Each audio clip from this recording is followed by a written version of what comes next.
Welcome to Smart Wealth with Joshua. Your daily stock analysis and catalyst talk. Today we're looking at Grab Holdings. If you find our talks useful, please consider subscribe, like, and comment underneath to support our podcast. And if there's any stock you want us to look into, leave it in the comment section below. So let's get into the analysis. For years, the whole narrative around Grab was just pure growth at any cost. That land grab across Southeast Asia. Right, the classic tech playbook. Exactly. But the fundamental story, it's finally shifted. It's not just about that multi-segment growth anymore. It's about a really robust and accelerated path to profitability. And that's the pivot everyone's been waiting for, right? Especially in a competitive market like that. So what are the numbers actually telling us about how sharp that turn is? They're telling us it's incredibly sharp. Just look at the management guidance for the full year 2025. They're projecting revenue to come in somewhere between $3.33 and $3.4 billion. Okay, so that's strong growth, about 19 to 22% year over year. Solid. It is. But like you said, that's not the real headline. It never is. The real story is the profitability guidance. Yeah. Their adjusted EBITDA, they're projecting it to hit $460 to $480 million. Wow.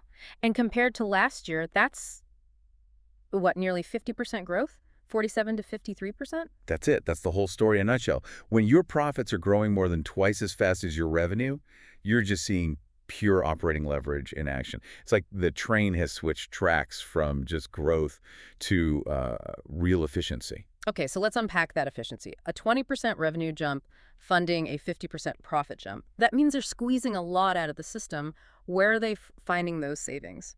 Well, it's coming from two places, and you can see it pretty clearly in the H1 numbers. First is just, strategic cost management. Corporate overhead. Exactly. General and administrative expenses, G&A, they actually decreased by 10% year over year. Hold on, decreased from $257 million to $232 million. Well, revenue climbed 21%. Yep. That is some serious operational control, doing way more with less corporate spending. It shows a focus on unit economics, not just headcount. But the second part, and this is probably more important for the long term, is in the cost of revenue. The cost to serve the next customer. Precisely. That cost went up 17%.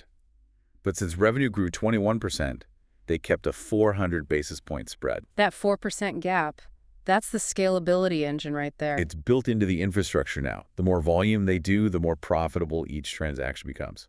And before we get to the segments, quick check on the balance sheet. Cash is king. It's strong. Very strong. They had this huge swing.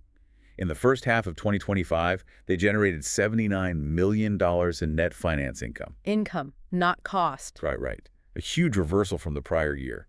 And a lot of that, about $93 million, came from just smart treasury management and some foreign exchange gains. They're making their cash pile work for them. Okay, so this is where it gets really interesting for me. The segments. Deliveries is still the biggest, right?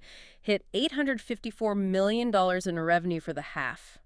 It is. But the real story, the inflection point for margins, isn't the delivery itself. It's the ads. It's the high-margin advertising business they built on top of the platform. This is what changes the entire economic model of the company. So give us the numbers on that ad growth, because a 45% year-over-year figure is it's staggering. It's massive. And that was just in Q2. It puts them on an annualized run rate of about $236 million.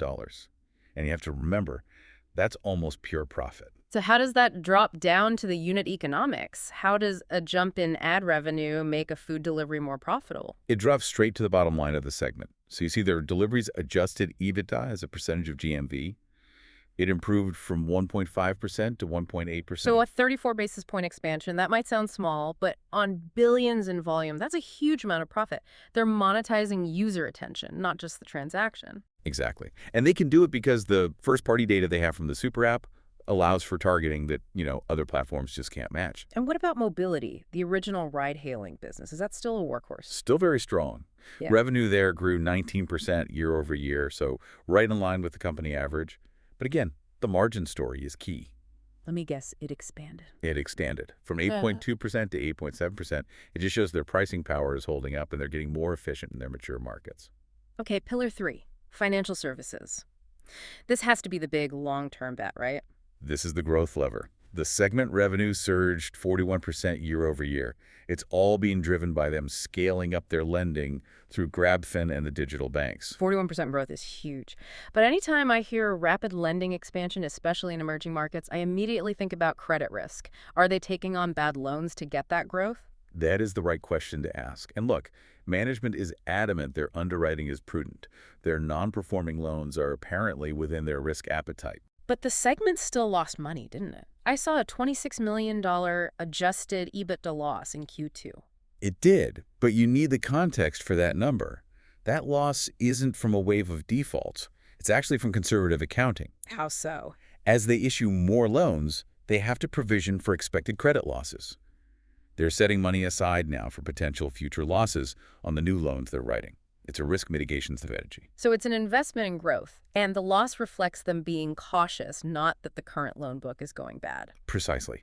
They're building up the defenses as they scale the offense. It shows prudence. So let's zoom out. The moat. Why can't a competitor just come in, slash prices, and undo all this margin progress? The super app, 100%. It's the super app architecture. Mobility, deliveries, financial services.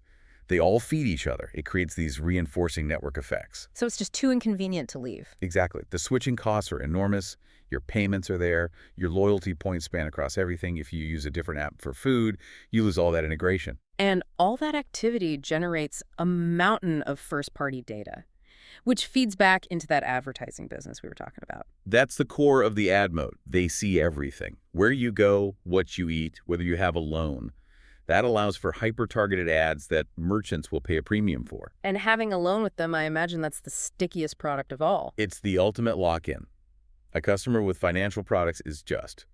They're orders of magnitude less likely to switch their primary app. Okay, looking forward, what are the near-term catalysts that confirm this thesis is playing out? Number one is easy. Just continued momentum in that advertising business. If we see that 45% growth hold up, that confirms the transition to a higher margin platform is real. And second, watch for the financial services segment to start showing better profitability as the loan book matures. Plus, the whole region is a tailwind, right?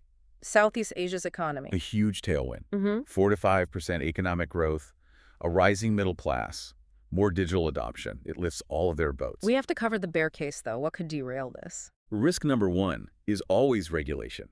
They operate in so many different countries. Singapore, Indonesia, the Philippines. A rule change on commission caps or fintech lending in any one of those could really hurt margins. And risk number two is just raw competition, a price war. Right, from a Gojek or someone else. That's the persistent threat. But I would say the fact that they're expanding margins and deliveries now, despite all that competition, suggests the super app moat is actually working. So tying it all together, what does this mean for someone watching the stock? I mean, the analysis really points to a company that's making that difficult transition from a cash-burning growth story to a profitable, efficient platform. The thesis is really for someone with maybe a 12 to 24-month horizon. Waiting for the execution to continue. Exactly. And the big test, the real inflection point, will be those Q4 2025 earnings next February. That's when we'll see if they hit that aggressive full-year profit guidance. That acceleration in high-margin advertising revenue is definitely the point worth tracking closely. For those of you tracking global tech platforms, keep an eye on how that advertising moat holds up. Absolutely. Thanks for tuning in to Smart Wealth with Joshua. Don't forget to hit that subscribe button for more daily stock analysis and catalyst talks.